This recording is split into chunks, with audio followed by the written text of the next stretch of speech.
Hey there, everybody. Welcome to the channel today. I'm telling you, well, I am a little blurry-eyed because I stayed up so late last night, but also I put on my shades this morning because y'all, future looking kind of bright, isn't it? Future is looking kind of bright. Man, oh man, oh man, did we need that yesterday? And as I'll take them off now.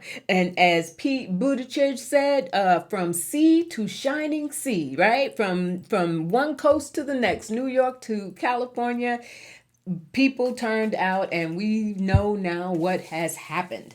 So very happy when I did my reading on the predictions on Sunday, at least in the major races that we saw.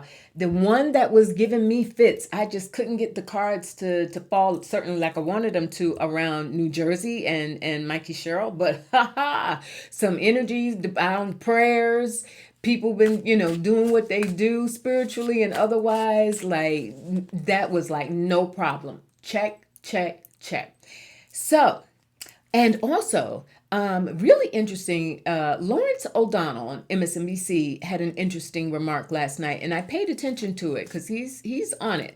He said one thing to pay attention to last night was watch out for Andrew Cuomo's concession speech. That would be very telling in terms of not just New York, but in terms of this whole establishment Dems response to Mamdani's win and what that would mean on a larger scale for the party as a whole and nationally going into 2026. So sure enough, I looked at it, and Cuomo, mixed bag. Of course, he was clearly very salty, but he did come out and say at the end of the day, we are a city across the board, every nationality, every background, and everyone needs to have a space and have a place. Did he mean it? But the point is, he put that message out there. And when people in the crowd started booing in response to Mamdani's win, he shushed it. He was like, "No, we can't.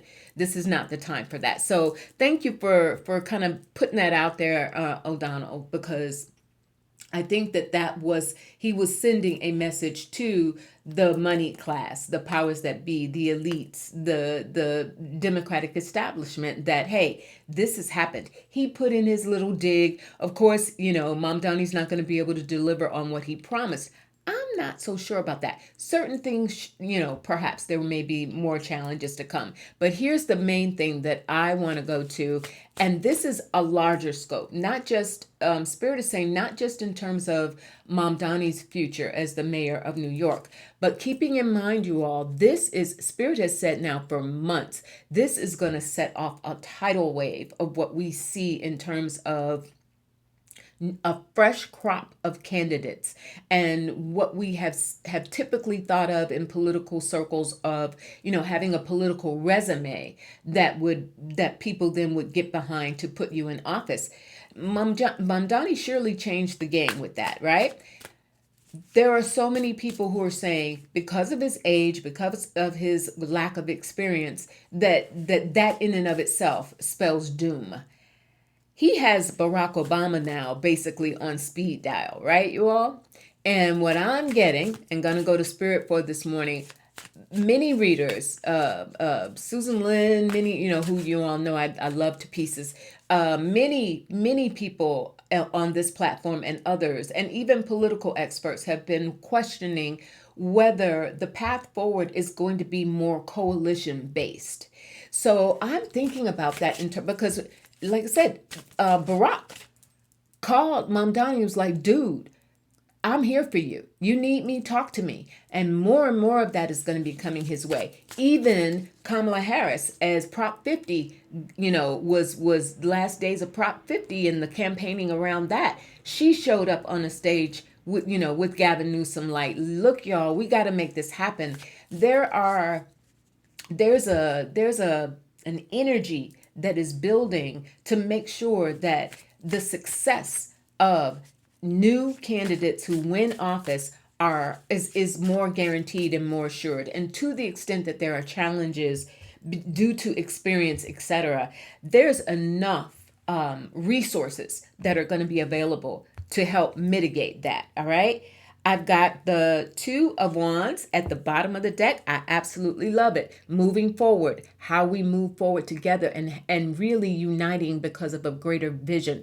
People are so invested in this wave of progressive candidates that are coming forth and that are certainly represented in large part by what we've seen happen with Mamdani.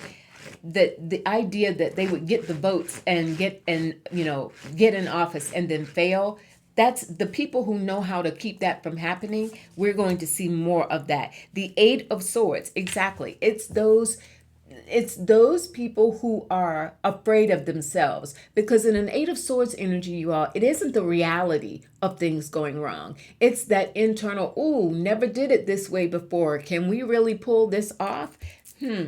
My guys, and I hope many of you are feeling like, heck yeah, we're going to pull this off. We didn't come this far to not pull it off. And here comes justice. Thank you, Spirit. Right? And such a beautiful time. So many, the astrologers have been all over it on social media because many had read Mamdani's chart and just the general energies. We know that today, this Wednesday, is a full moon in Taurus. Material security, what our values are, etc. Feeling safe, feeling like our foundations are safe. Taurus represented by the Hierophant in the major arcana in tarot, which is very much a card of establishment and traditions, and how to preserve those at the same time that they're being renewed and shifted. We have the Death card, renewed and shifted. Work with me today, Spirit. Work with me. In Scorpio season, death ruled by Scorpio in tarot, right? Death and renewal, an end of the old way of doing things and the old way of believing that this is the only way it can get done, is if we stick to the established principles. Now, does this also mean, Spirit, that the DNC on a national level will begin to adapt more progressive approaches to candidates and backing and putting money behind more progressive candidates as we go into 2026? We have the Knight of Wands. Okay, a fire has been lit. A fire has been lit and the message has been received. Spirit. So we will see more backing.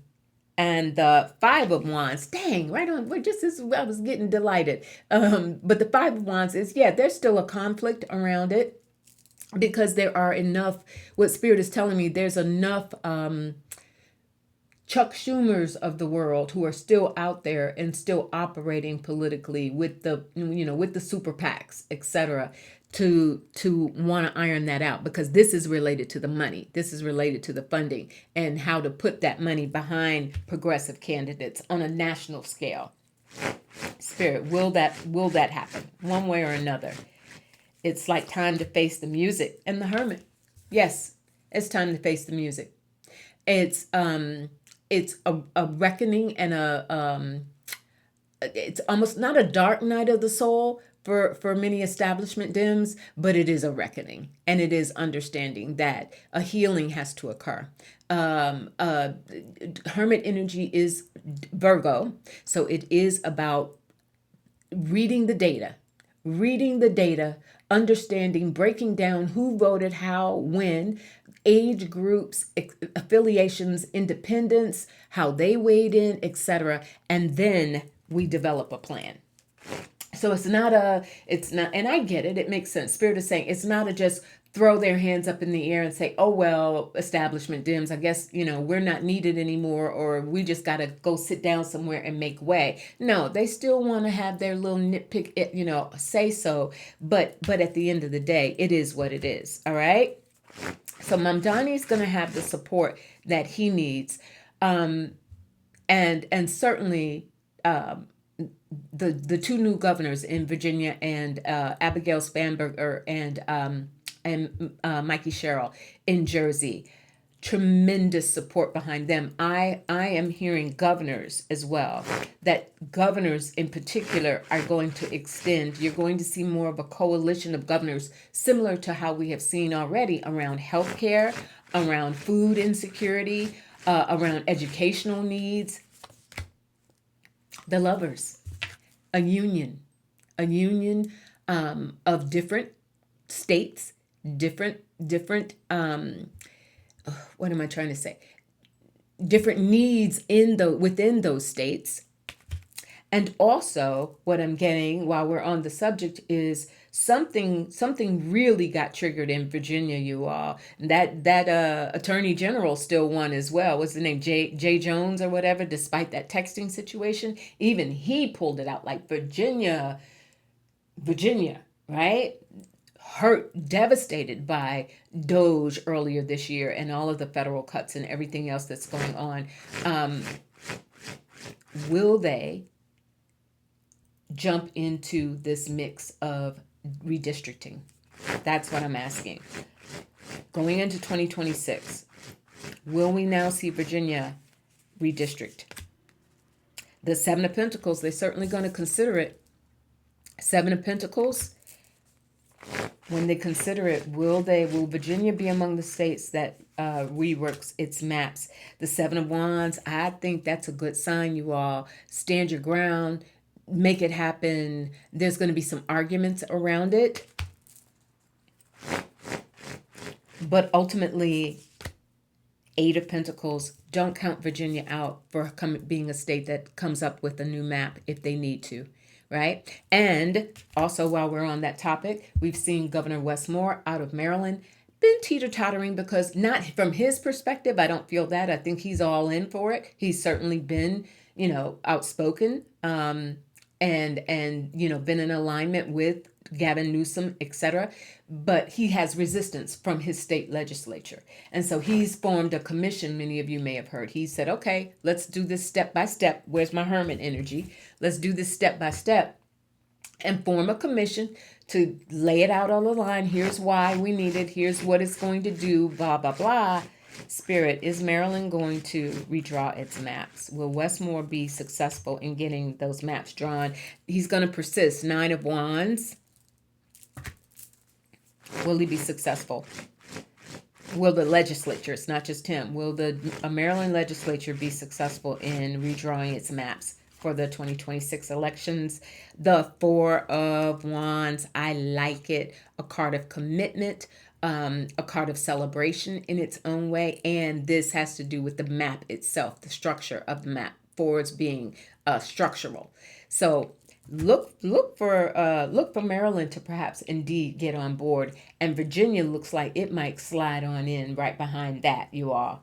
All right, so that's something that I think is really cause for momentum and cause for celebration, that after, and even Barack Obama said in his post after the all the various races were announced last night, he said, this is great, this is wonderful. Now, we still have a whole lot of work to do, because we know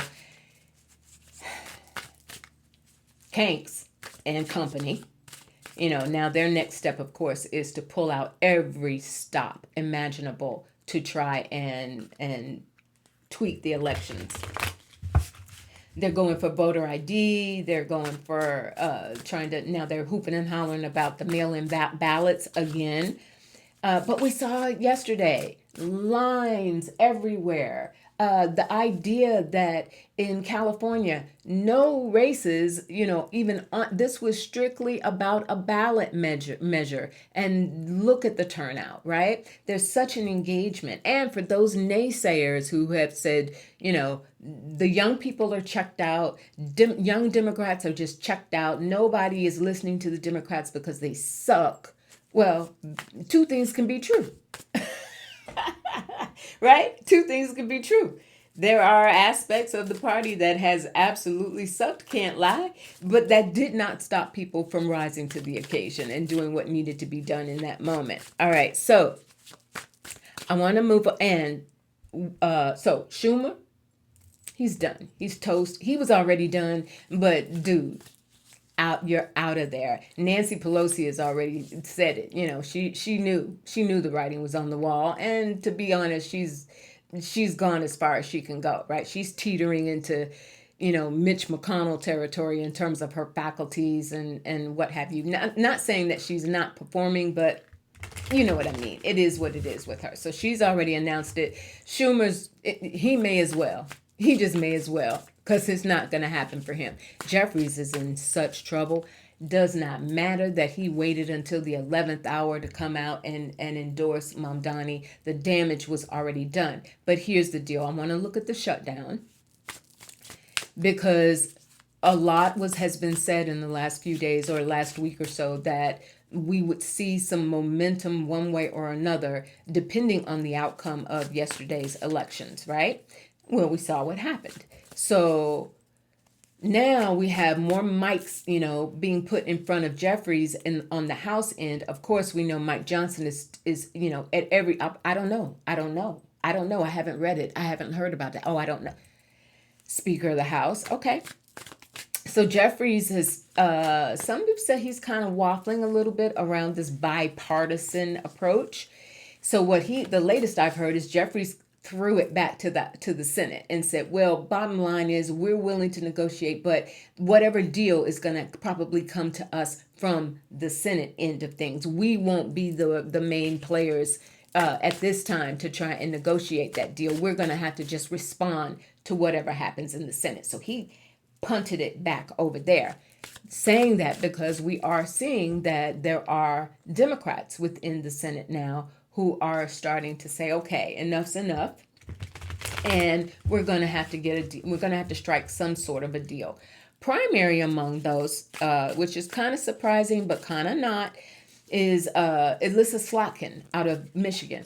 Alyssa is girls. I did a reading a while back and read an article about apparently Alyssa Slotkin, Abigail Spanberger, and Mikey Sherrill are girls. Like, they're girl squad. And they have, formed a friendship, supporting one another, etc. So on the heels of these tremendous wins by two of her friends, we've got Alyssa Slotkin apparently joining this contingent of Senate Dems who are saying, okay, we got to get out of this mess. We got to figure out a way to strike a deal with, and they only need, if I'm not mistaken, the GOP only needs 8 Democrats to come over and meet that 60 threshold.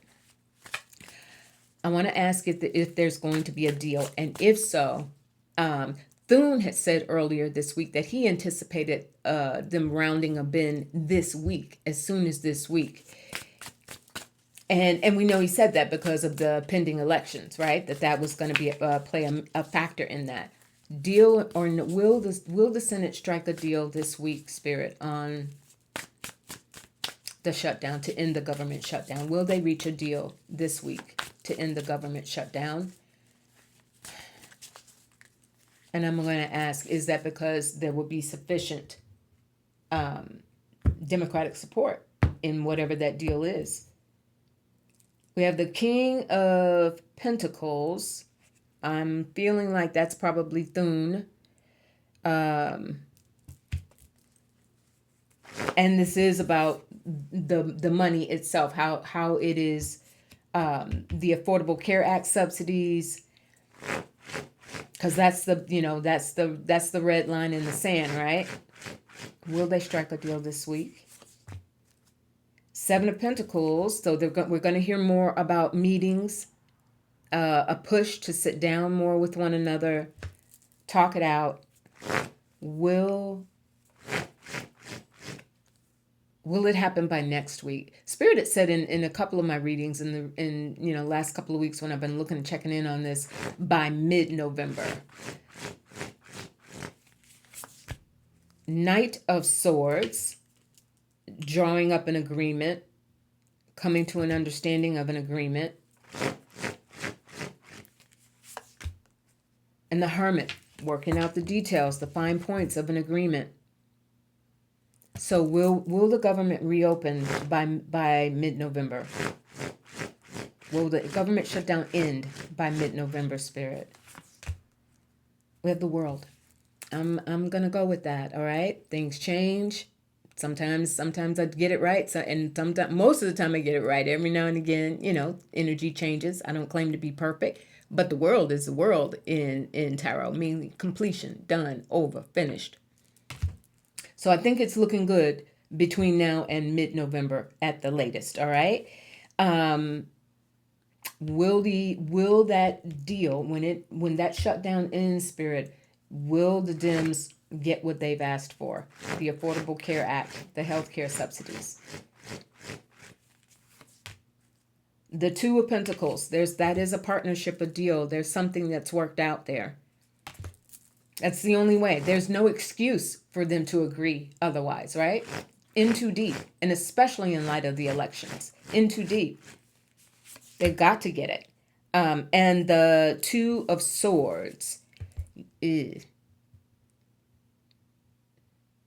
They had better make sure they get some guarantees, because this, one of the things that we know, don't even have to be psychic spiritual to get that you got to watch them. They'll say one thing and and do another. Shake your hand here, and have another hand hiding something behind their back, right?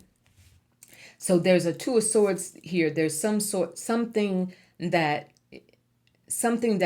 I'm getting, something that the GOP is going to try and hide or slip past the Dems in the Senate, to try and get them to vote, to reopen the government.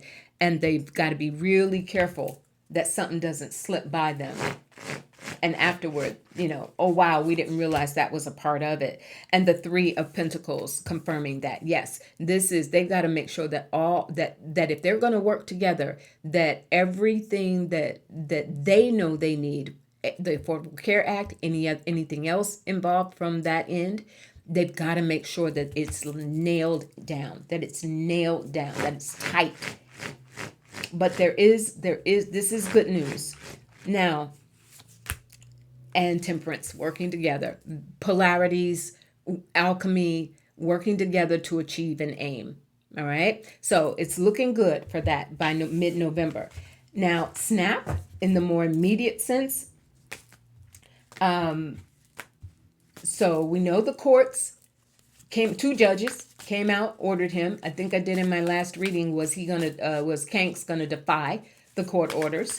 And it came out that he likely could, or he will certainly drag his feet as long as he possibly could. And so sure enough, Kank's came out and said, well, we're not doing anything until the government shutdown ends, until the government is reopened. I'm not complying with anything. I ain't doing nothing.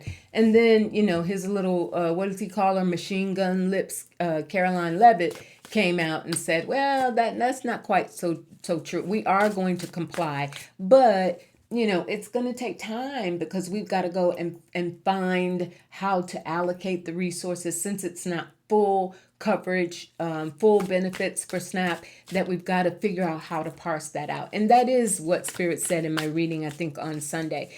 It comports with that. But at the end of the day, is that a bunch of BS?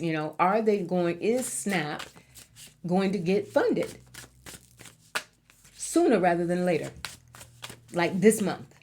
Spirit, will those cards get refueled? The SNAP holders, will those benefits, will that get into the pipeline this month? Will you see people able to use their cards this month? We have the Page of Pentacles slow. They're going to slow roll it. Who gets it first? How much to give them? Because it's not full sale, wholesale, reestablishing full benefits. It's this partial situation. The Three of Cups, though, by the holidays. Three of Cups is very much in card of celebrations, but it can symbolize holidays. So I'm thinking with Thanksgiving coming up, Spirit, will this money, will SNAP benefits, whatever amount, partial or otherwise, be back in place by Thanksgiving? And we have the Lovers. I think so.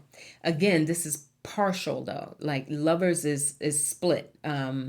So it feels like there's and this could also speak to in some areas, but not all. Like they may push to do it in certain red states, red counties, before they work their way to major urban areas or blue states. Is that right, Spirit? Is that what you're showing me? The way that they go about it. The Six of Swords. Yeah. So that's what it is. It's being spiteful. in a way. Okay, we're going to do it, but we'll do it at our own pace. That page that we saw, the page of wands, we'll do it at our own pace, and we will distribute in the places that we decide.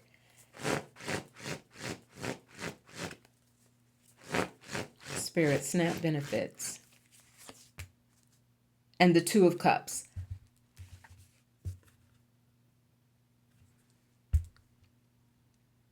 There's a decision that's going to be made. Something about this, because the idea is to actually restore in full the benefits that people need, desperately need, and deserve. There's something where even once this so-called compliance happens, as slow as it is, and so the partial payout, there's something where on the back end of that, it's not, they won't let up on that. There's got to be more, and that might even be part of what they're trying to work into the deal, to end the shutdown. Even though so much of the focus has been on the Affordable Care Act. And there's the Hierophant. Which for me always, this is when I'm doing political readings, this is my card for the establishment, the government.